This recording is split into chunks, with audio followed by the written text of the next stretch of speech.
दूसरे सवाल पे हमसे कहा जा रहा है कि निम्न समस्याओं को रैखिक समीकरण युग्म के रूप में व्यक्त कीजिए और फिर उनके हल ज्ञात करें। पहले पार्ट में पूछा गया है, ऋतु धारा के अनुकूल 2 घंटे में 20 किलोमीटर तैर सकती है और धारा के प्रतिकूल 2 घंटे में 4 किलोमीटर तैर सकती है। उसकी स्थिर जल में तैरने की चाल तथा धारा की चाल ज्ञात कीजिए। तो किसी भी भारतीय सवाल पे जो चीज पूछी जाती है उसको हमने पहले मान लेना होता है। यहाँ पर ऋतु की स्थिर जल में तैरने की चाल तथा धारा की चाल पूछी गई है, तो इन दोनों को ही हम मान लेंगे। माना स्थिर जल में ऋतु की तैरने की चाल बराबर x किलोमीटर पर आवर, माना धारा की चाल बराबर y किलोमीटर पर आवर।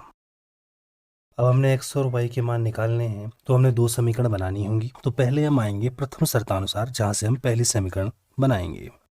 पहली शर्त में कहा गया है कि ऋतु धारा के अनुकूल 2 घंटे में 20 किलोमीटर तैर सकती है। धारा के अनुकूल यानी कि धारा के साथ साथ जाने की बात हो रही है। तो एक हम फिगर बना के उसमें ऋतु की तैरने की स्पीड और धारा की स्पीड को हम दिखा लेते हैं। तो हमने एक फिगर यहाँ पे दिखा दिया है। हमने धारा की चाल को y किलोमीटर पर आवर माना है, तो माना इस केस में धारा इस ओर को जा रही है। तो सवाल पे कहा गया है कि धारा के अनुकूल ऋतु 2 घंटे में 20 किलोमीटर तैर सकती है, यानी कि अगर धारा इधर को जाएगी तो अनुकूल जाने का मतलब है कि ऋतु भी इसी ओर को जाएगी। तो इस कंडीशन में यानी कि धारा के अनुकूल जाने में क्या होता है कि जो ऋतु की स्थिर जल में तैरने की चाल है वो तो x किलोमीटर पर आवर है और धारा की चाल y किलोमीटर पर आवर है। तो ऐसी कंडीशन में ऋतु की चाल धारा के सापेक्ष अगर हम काउंट करेंगे तो ये हो जाएगी x धन y। कहने का मतलब ये है कि धारा के अनुकूल जाने पर किसी भी व्यक्ति की चाल बढ़ जाती है। माना कोई व्यक्ति अगर 40 किलोमीटर पर आवर की स्पीड के साथ धारा की ही दिशा में बह रहा है, तो इस कंडीशन में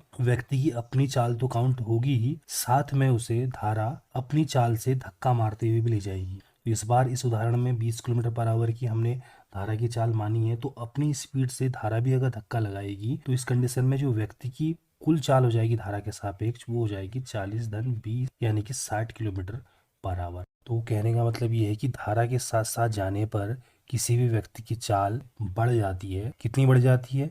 जितनी की धारा अपनी स्पीड से बह रही है। तो ऐसे ही इस सवाल पे भी धारा के साथ साथ जाने पर ऋतु की चाल बढ़ जाएगी। अभी ऋतु की चाल x किलोमीटर पर आवर है, तो ऋतु की चाल धारा की चाल जो कि y किलोमीटर पर आवर है इतनी और बढ़ जाएगी। इसको हम लिख देंगे कि धारा के अनुकूल जाने पर ऋतु की धारा के सापेक्ष चाल बराबर, जैसा कि यहाँ पे हुआ था 40 और 20 जुड़ के 60 ही हो गया था, ऐसे x और y जुड़ के x plus Y kilometre per hour हो जाएगा।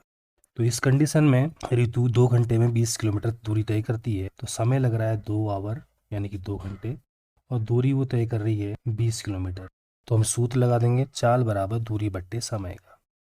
यहाँ पे हम मान रख देंगे चाल हमने ऋतु की धारा के सापेक्ष निकाली थी धारा के अनुकूल जाने में, तो x धन y आ रही थी, दूरी 20 किलोमीटर है और समय लग रहा है 2 आवर, तो 20/2 यहाँ पे RHS में हो जाएगा। तो यहाँ से x प्लस वाई की वैल्यू आ जाएगी 10। इसको हम इक्वेशन नंबर फर्स्ट मान लेंगे।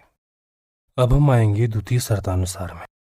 इसमें कहा गया है कि धारा के प्रतिकूल ऋतु 2 घंटे में 4 किलोमीटर तैर सकती है। तो हम पहली बार की तरह ही एक फिगर बना लेते हैं। पहली पार्टी की तरह ही हमने धारा की चाल को y किलोमीटर पर आवर दिखा दिया है, ऋतु की चाल को भी हमने x किलोमीटर पर आवर दिखा दिया है। पहली बार की तरह ही धारा की चाल को y किलोमीटर पर आवर मानते हुए इस ओर को हमने इसकी दिशा दिखा रखी है, लेकिन इस बार सवाल पे ऋतु की दिशा थोड़ी सी परिवर्तित हो जा रही है। इस बार ऋतु धारा के प्रतिकूल जा रही है, तो अगर धारा इस ओर को जा रही है तो ऋतु आ रही इस ओर को, किस स्पीड से? x किलोमीटर पर आवर की स्पीड से। तो इस कंडीशन में ऋतु अगर धारा के विपरीत आ रही है तो ऋतु को धारा के विपरीत जाने पर धारा के विपरीत में बल लगाना पड़ रहा होगा। जिस प्रकार धारा के अनुकूल जाने में वो 2 घंटे में 20 किलोमीटर चले गई थी, क्योंकि धारा ने उस टाइम पे अपनी स्पीड का सहयोग दिया था, यानी कि वो स्पीड उसमें जुड़ गई थी तो उसकी स्पीड बढ़ गई थी। इस बार सवाल पे कहा जा रहा है कि ऋतु धारा के प्रतिकूल 2 घंटे में 4 किलोमीटर तैर पा रही है। तो 2 घंटे में बस केवल 4 किलोमीटर तैर पा रही है। ऐसा क्यों हो रहा है? ऐसा इसलिए हो रहा है क्योंकि धारा के प्रतिकूल जाने पर ऋतु को अपनी ओर से ज्यादा बल लगाना पड़ रहा है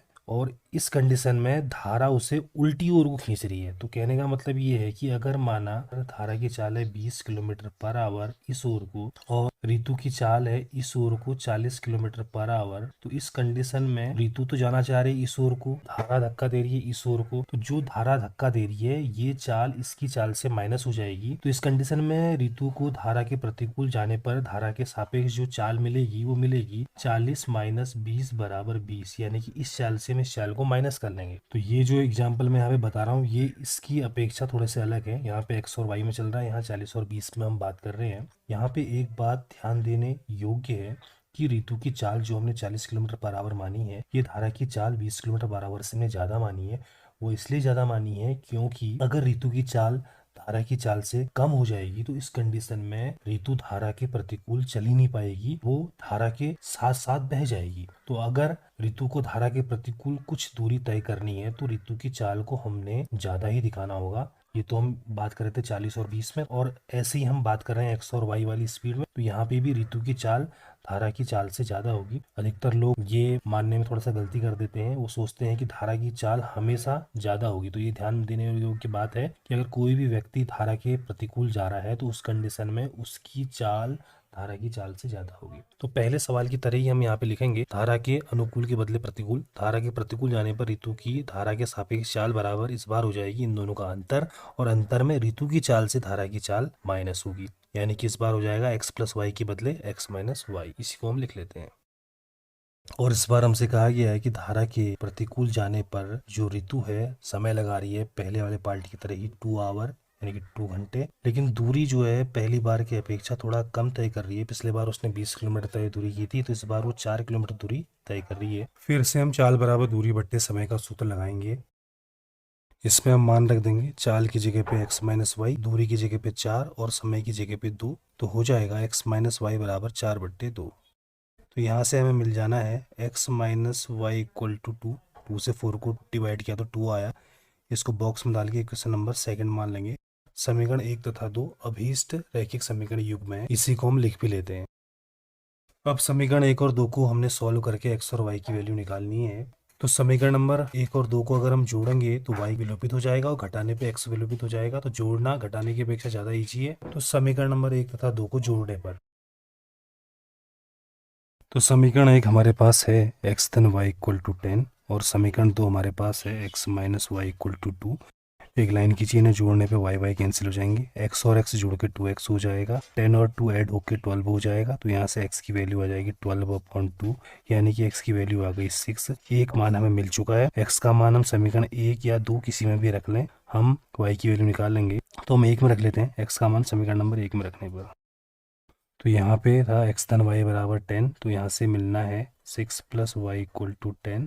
तो y इक्वल टू यहाँ से आ जाएगा 10 माइनस 6, तो y की वैल्यू आ जानी है 4। इसको हम बॉक्स में डाल देंगे। x और y दोनों हमारे पास आ चुके हैं, अतः हम लास्ट में लिख देंगे स्थिर जल में ऋतु के तैरने की चाल बराबर x बराबर 6 किलोमीटर पर आवर, धारा की चाल बराबर y बराबर 4 किलोमीटर पर आवर। आंसर।